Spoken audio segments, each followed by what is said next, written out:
Assalamualaikum warahmatullahi wabarakatuh. Alhamdulillah wa syukrulillah wa la haula wa la quwata illa billahil aliyil azim.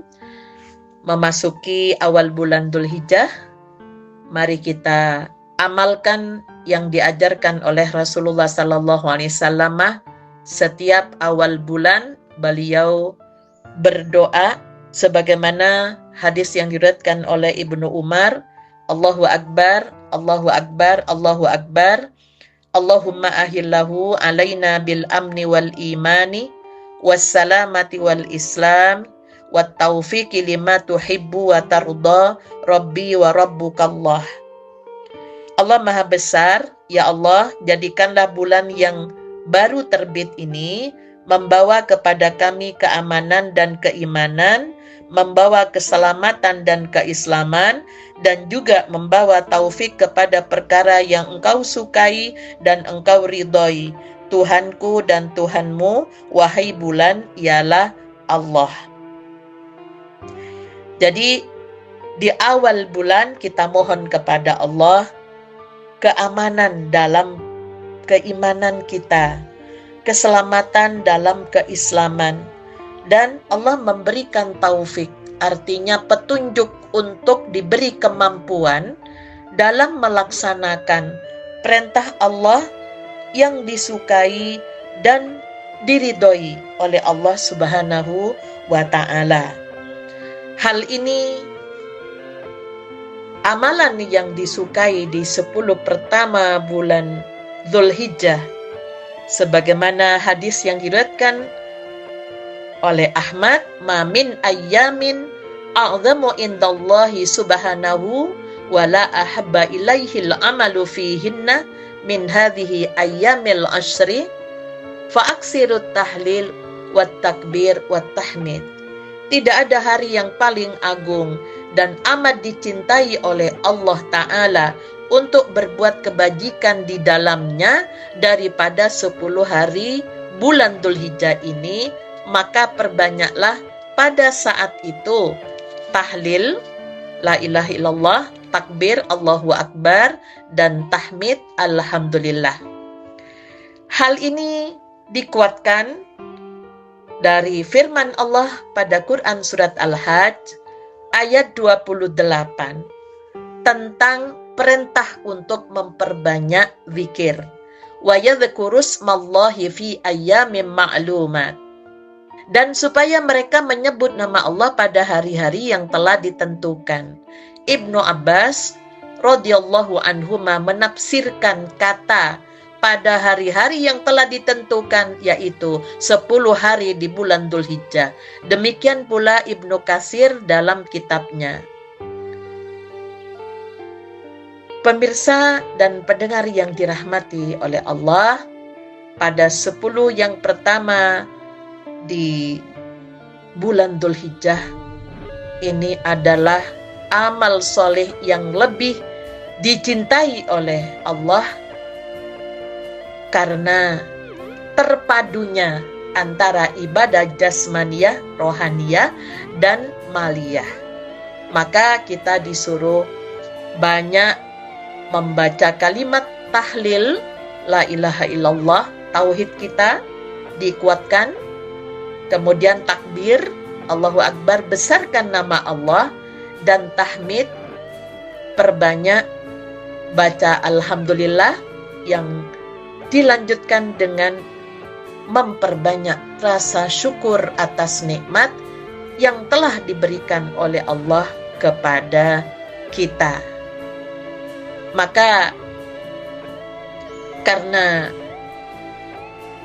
begitu mulianya di 10 pertama pada bulan Dzulhijjah, baik yang haji maupun yang tidak haji, diberi peluang untuk sama-sama mereka banyak menyebut nama Allah. Jadi zikir, tahlil, takbir, dan tahmid itu tidak hanya dikomandangkan pada hari Arafah, hari Nahar, dan hari Tasyrik, tapi dari awal Dzulhijjah sudah ditingkatkan. Lebih-lebih kita perbanyak istighfar. beberapa contoh istighfar para nabi yang diajarkan oleh Allah dalam Al-Quran. Yang pertama, istighfarnya Nabi Adam alaihi salam. Pada surat Al-A'raf ayat 23, Rabbana zalamna anfusana wa illam taghfir lana wa tarhamna lanakunanna minal khasirin. Ya Tuhan kami telah menzalimi diri kami sendiri, dan jika Engkau tidak mengampuni dosa kami dan tidak Engkau kasihi kami, niscaya pastilah kami termasuk orang-orang yang merugi. Jadi Nabi Adam dan istrinya setelah melakukan kesalahan itu mengakui dan mohon agar Allah menutup kesalahannya dan menyayanginya agar tidak termasuk orang yang merugi. Kemudian berikutnya istighfar Nabi Nuh alaihi salam. Pada Quran surat Nuh ayat 28. Rabbighfirli wa liwalidayya wa liman dakhala baitiyah mu'mina walil mu'minina wal mu'minati wa la tazidiz zalimina illa tabara. Ya Tuhanku, ampunilah dosa-dosaku dan dosa-dosa orang tuaku, orang yang masuk ke rumahku dengan beriman, dan semua orang yang beriman baik laki-laki dan perempuan, dan janganlah engkau tambahkan bagi orang yang zalim itu selain kebinasaan. Jadi Nabi Nuh alaihi salam meminta ampun atas dosa-dosanya dan selamatkan pengikut yang beriman yang mengikuti langkah-langkah Nabi Nuh. Karena pada bulan Dzulhijjah terkait dengan syariat Nabiullah Ibrahim alaihissalam, istighfar Nabiullah Ibrahim alaihissalam pada Quran surat Ibrahim 41, Rabbana ghfirli wa liwalidayya walil mu'minina yauma yakumul hisab. Ya Tuhanku, ampunilah dosa-dosaku dan dosa-dosa orang tuaku dan dosa orang-orang yang mukmin pada hari terjadinya hisab di hari kiamat. Kemudian yang perlu banyak dilafadzkan, diulang-ulang adalah taubatnya Nabi Yunus alaihi salam pada Quran surat Al-Anbiya ayat 87. La ilaha illa anta subhanaka inni kuntu minadz zalimin. Bahwa tidak ada Tuhan selain Engkau, Maha Suci Engkau, sesungguhnya aku adalah termasuk orang yang zalim. Jadi Nabi Yunus mengakui akan kesalahan dirinya. Ini diupayakan diulang-ulang, ganjil minimal 3 kali, 7 kali, dan seterusnya, untuk dijadikan zikir. Kemudian istighfar para nabi, termasuk Nabi Musa pada Quran surat Ali Imran ayat 147. Rabbana ghfir lana dzunubana wa israfana fi amrina wa tsabbit aqdamana wansurna 'alal qaumil kafirin. Ya Tuhan kami, ampunilah dosa-dosa kami dan tindakan-tindakan kami yang berlebih-lebihan dalam urusan kami, dan tetapkanlah pendirian kami dan tolonglah kami terhadap kaum yang kafir. Kadang kita berlebihan dalam urusan ketaatan dan juga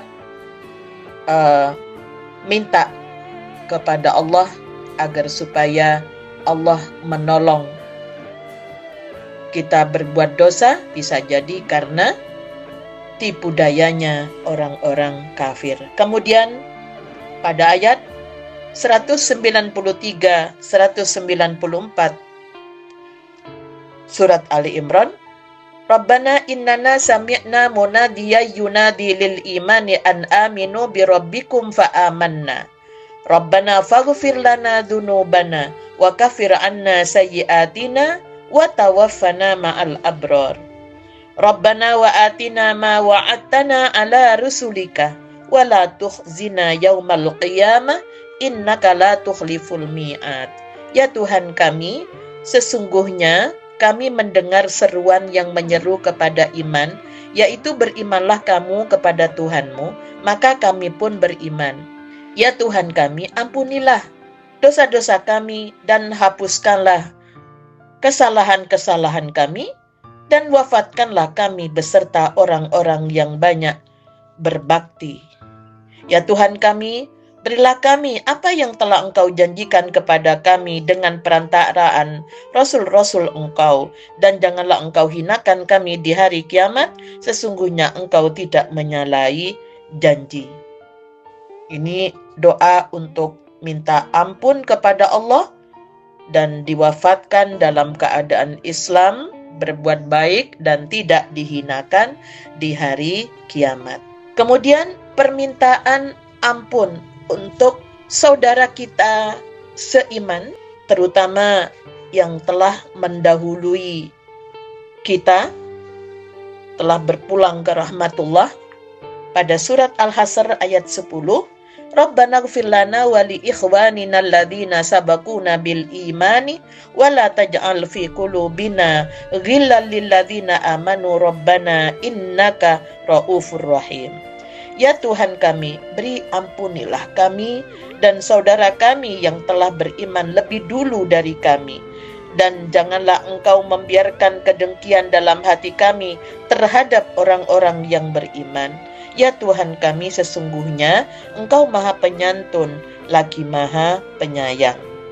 Kemudian pada Quran surat Al-A'raf ayat 151, Rabbighfirli wa li akhi wa adkhilna fi rahmatika wa anta arhamur rahimin. Ya Tuhanku, ampunilah aku dan saudaraku, dan masukkanlah kami ke dalam rahmat Engkau, dan Engkau adalah Maha Penyayang di antara para penyayang. Yang terakhir adalah istighfar Rasulullah bersama keluarganya pada surat At-Tahrim ayat 8. Rabbana atmim lana nurana waghfir lana innaka ala kulli syai'in qadir. Ya Tuhan kami, sempurnakanlah bagi kami cahaya kami, dan ampunilah kami, sesungguhnya Engkau Maha Kuasa atas segala sesuatu. Jadi Rasulullah pernah melakukan kesalahan karena mengharamkan sesuatu yang dihalalkan oleh Allah untuk dirinya, karena ingin mengikuti saran dari istrinya, sehingga mereka kemudian meminta kepada Allah supaya diberi pencerahan dan juga ditutup segala kesalahannya. Doa-doa dalam Al-Quran, istighfar dalam Al-Quran ini yang dicontohkan Rasul dari Nabi Adam dan semua Rasul-Rasul Allah itu diamalkan oleh Rasulullah Sallallahu Alaihi Wasallam. Semoga kita bisa meningkatkan zikir kita kepada Allah, terutama istighfar kita, pengakuan kita di hadapan Allah, dan meminta agar supaya Allah menutupi dan menunjukkan kepada kita yang lebih baik dan diberi kemampuan untuk tidak mengulang apa yang telah kita lakukan. Nasrun minallah wa fathun qarib wa basyiril mu'minin walhamdulillahi rabbil alamin. Assalamualaikum warahmatullahi wabarakatuh.